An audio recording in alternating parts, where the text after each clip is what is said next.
भारत में नागरिक हो या फिर शरणार्थी, किसी भी बच्चे को शिक्षा के अधिकार से वंचित नहीं किया जा सकता, खासकर तब जब तक बच्चे भारतीय जमीन पर हैं। भले ही उनके माँ बाप अवैध घुसपैठिए क्यों ना हो, तब भी उनके शिक्षा के बुनियादी अधिकार से वंचित करना अनुचित माना जाता है। यह कहना है सुप्रीम कोर्ट में रोहिंग्या शरणार्थियों के बच्चों के लिए सुप्रीम कोर्ट में कानूनी लड़ाई लड़ने वाले वकील अशोक अग्रवाल का। गजब तर्क है। इस दलील को सुनने के बाद मुझे लगा कि वाह भाई, अवैध तरीके से भारत में दाखिल हुए रोहिंग्या मुसलमानों के बारे में इतनी चिंता। अरे भैया, थोड़ी इस देश के गरीब परिवारों का भी जरा बेड़ा उठा लीजिए। सड़क पर घूम रहे उन बेसहारों का भी उठा लीजिए।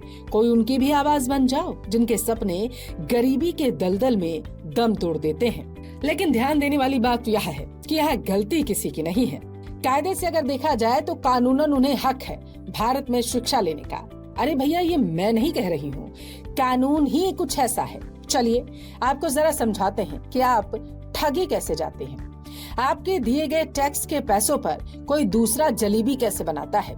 लेकिन इतनी मेहनत से सर्च करके आपके लिए वीडियो बनाती हूँ, इसलिए सब्सक्राइब करना तो बनता है। तो देर किस बात की, सब्सक्राइब करके बेल आइकन दबा दीजिए। और हाँ, अगर आप हमारी वीडियो को फेसबुक पर देख रहे हैं तो लाइक और फॉलो करना बिल्कुल ना भूलें। चलिए अब आपको नींद से जगाते हैं। दरअसल दिल्ली के कुछ सरकारी स्कूलों में रोहिंग्या शरणार्थियों के बच्चों को एडमिशन मिला है। आम आदमी पार्टी के नेताओं ने कहा कि दिल्ली में रोहिंग्याओं के बच्चों को सरकारी स्कूलों में पढ़ाया जा रहा, लेकिन यही भारतीय जनता पार्टी की सरकार रोहिंग्याओं को भारत से बाहर निकालने की सियासत भी करती थी। ये आरोप लगाया गया है बीजेपी पर आम आदमी पार्टी की तरफ से। अच्छा, आप यहाँ ध्यान से सुनिएगा कि कुछ समय तक यही आम आदमी पार्टी अपना वोट बैंक मजबूत करने के लिए अपनी गोद में लेकर इन रोहिंग्याओं को घूम रही थी। चलिए खैर टॉपिक पर वापस आते हैं। दरअसल आप विधायक संजीव झा ने एक प्रेस कॉन्फ्रेंस की। उन्होंने कहा, सुप्रीम कोर्ट ने स्पष्ट निर्देश दिए थे कि किसी भी रोहिंग्या बच्चों का स्कूल में दाखिला पात्रता की जांच के बाद ही किया जाए। अब ऐसे में अगर इन बच्चों को सरकारी स्कूल में एडमिशन मिला तो इसका अर्थ है कि बीजेपी सरकार ने इन्हें पात्र मान लिया है। देखिए, आरोप आम आदमी पार्टी की तरफ से लगे, जो काफी समय तक दिल्ली में सत्ता में रही है। तो आपको ये जानना होगा कि आखिर सुप्रीम कोर्ट की तरफ से क्या कहा गया था। 12 फरवरी 2025 को सुप्रीम कोर्ट ने अपने फैसले में कहा था कि शिक्षा में किसी भी बच्चों के साथ भेदभाव नहीं होना चाहिए। रोहिंग्या शरणार्थी बच्चों को दिल्ली में सार्वजनिक स्कूलों और अस्पतालों में प्रवेश देने की मांग वाली एक याचिका सुप्रीम कोर्ट में इसी के साथ दाखिल हो जाती है। याचिका रोहिंग्या ह्यूमन राइट्स इनिशिएटिव नाम की एक एनजीओ की तरफ से दायर की जाती है। याचिका में मांग की गई थी कि दिल्ली में रहने वाले रोहिंग्या शरणार्थियों के लिए शिक्षा और स्वास्थ्य सेवाओं की जो बुनियादी मांग है उसे पूरा किया जाए, क्योंकि आखिरकार रह तो ये भारत की सरजमी पर रहे हैं, चाहे ये भले ही घुसपैठियों, अवैध तरीके से आए हों और दूसरों की जमीन पर कब्जा कर रहे हों और भारत में अब अपने हक की मांग कर रहे हों। सुप्रीम कोर्ट ने इस केस में रोहिंग्या परिवारों के ठिकानों और उनकी स्थिति के संबंध में जानकारी मांगी। जस्टिस सूर्यकांत और एन कोटेश्वर सिंह की बेंच ने यह पूछा था कि ये परिवार आखिर रह कहाँ रहे हैं, किसके घर में हैं, इनका विवरण आखिर क्या है। मसलन सुप्रीम कोर्ट की तरफ से कहा गया कि आप भैया पूरी जानकारी दीजिए, जिनके हक के लिए आप लड़ रहे हैं वो आखिर है कहाँ, पता तो चले। एनजीओ के वकील कॉलिन गोंसाल्वेस ने बताया कि रोहिंग्या शरणार्थियों के पास यूएनएचसीआर की ओर से जारी शरणार्थी कार्ड है। रोहिंग्या शरणार्थी शाहीन बाग, कालिंदी कुंज और खजूरी खास जैसे इलाकों में रह रहे हैं। शाहीन बाग और कालिंदी कुंज में वे झुग्गियों में रह रहे हैं, जबकि खजूरी खास में किराए के मकान में वो रह रहे हैं। उन्होंने कोर्ट में सुनवाई के दौरान कहा था कि आधार कार्ड न होने की वजह से शरणार्थियों को सार्वजनिक स्कूल और अस्पतालों में प्रवेश नहीं मिल पा रहा। अब क्योंकि यूएनएचसीआर कार्डधारी शरणार्थी हैं, तो उनके पास आधार कार्ड नहीं हो सकता है। हालांकि वो बात अलग है कि बंगाल से लेकर के कई जगहों पर आधार कार्ड और तरीके के फर्जी तरीके से बना करके आराम से ये लोग रह भी रहे हैं, राशन भी उठा रहे हैं, राशन कार्ड भी बनवा लिया गया है इनकी तरफ से। अपने हक की लड़ाई अब ये भारत की जमीन पर ही बैठकर लड़ने लगे हैं।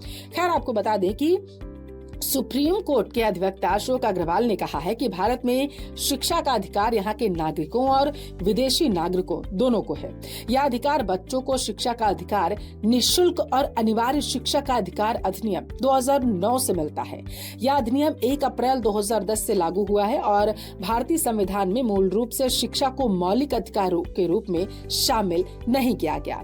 राज्य के नीति निर्देशक तत्वों के अनुच्छेद 45 में कहा गया था कि राज्य 14 वर्ष तक के बच्चों को मुफ्त और अनिवार्य शिक्षा प्रदान करने का प्रयास करेगा, लेकिन यह कानूनी रूप से बाध्यकारी नहीं था।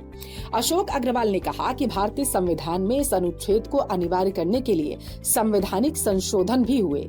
अनुच्छेद 21 से 86वें संवैधानिक संशोधन के से 10 दिसंबर 2002 को संविधान में जोड़ा गया। यह 6 से 14 वर्ष की आयु के बच्चों के लिए मुफ्त और अनिवार्य शिक्षा को मौलिक अधिकार के रूप में स्थापित करता है। रोहिंग्या शरणार्थियों के बच्चों के लिए भी यह अधिकार उनके बुनियादी हक की तरह है, जैसे कि आरटी एक्ट के मुताबिक किसी भी बच्चे को स्कूल में एडमिशन से वंचित नहीं किया जा सकता, चाहे उनके पास डॉक्यूमेंट्स हो या फिर ना हो। सर्व शिक्षा अभियान, सब पढ़े सब बढ़े, आखिर इनका भी तो हवाला यहाँ पर देना था। आइए अब आपको समझाते हैं कि आखिर रोहिंग्या शरणार्थियों के बच्चों को किस आधार पर भारत में आपके दिए गए टैक्स पर अपने बच्चे पढ़ाने का अधिकार मिला। दरअसल UNHCR की ओर से इनको शरणार्थी कार्ड मिलता है। भारत उनकी शरणार्थी स्थिति को मान्यता देता है। हालांकि यहाँ ये भी बताना जरूरी है कि भारत 1951 की शरणार्थी संधि का हस्ताक्षर करता नहीं है, इसलिए इन कार्डों का कानूनी दर्जा सीमित है। समझ रहे हैं ना? अच्छा, अगर समझ रहे हैं तो जरा मुझे कमेंट करके बताना। अब ये सवाल है कि UNHCR की ओर से शरणार्थी कार्ड मिलने के बाद भी क्यों रोहिंग्या बच्चों के एडमिशन में दिक्कतें आती हैं? देखिए, स्कूल प्रशासन बच्चों से आधार कार्ड मांगता है। रोहिंग्या शरणार्थियों के पास आधार कार्ड नहीं था।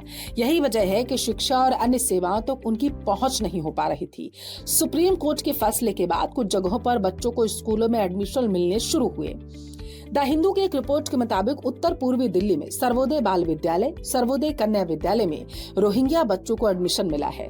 19 रोहिंग्या शरणार्थियों के अभिभावकों ने इन स्कूलों में एडमिशन के लिए अर्जी दी थी, जिसके बाद सुप्रीम कोर्ट के फैसले के बाद उन्हें एडमिशन मिला। 5 अप्रैल 2025 को हिंदुस्तान टाइम्स की एक रिपोर्ट में कहा गया कि रोहिंग्या परिवार के 19 बच्चे पहली बार सरकारी स्कूल में पढ़ने गए। सुप्रीम कोर्ट ने 12 फरवरी के अपने फैसले में ये भी कहा था कि रोहिंग्या बच्चों को पहले सरकारी स्कूल में आवेदन करना चाहिए। अगर उन्हें पात्रता के बाद भी स्कूलों में एडमिशन से वंचित किया जाता है तो वे दिल्ली हाई कोर्ट का रास्ता अपना सकते हैं, वहां आ सकते हैं। अब इस सब के बीच छिड़ी है सियासत की जंग।